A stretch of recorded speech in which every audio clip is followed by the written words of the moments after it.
This is Amy Chan from CakeDecoratingSchool.com, and if you like cake decorating, you're in the right place. If you're interested in these products, check the links in the description. In this video, we're going to talk about how to unmold your cakes from small cake pans. So these are only 6-inch rounds, and I probably wouldn't do this type of unmolding process in anything larger than a 9-inch. I like using my straight spatula.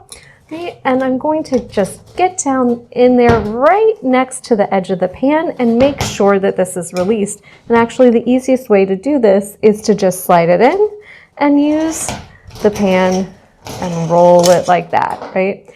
And the important thing to note is that these cakes need to be cool enough that you can touch and handle the pans without using pot holders. You want to make sure they're out of the oven at least 10 to 20 minutes so that they have time to fully crust, but not necessarily cool completely.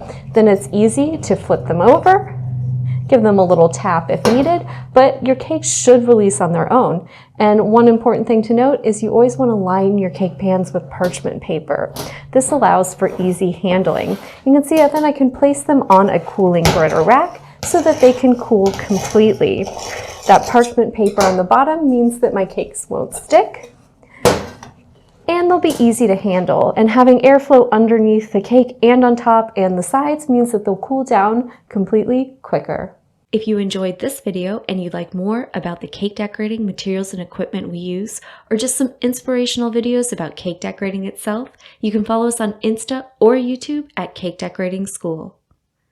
If you'd like to know more about yearly membership and what it entails, you can go to www.cakedecoratingSchool.com for more information. And if you're interested in these products, you can check the links in the description.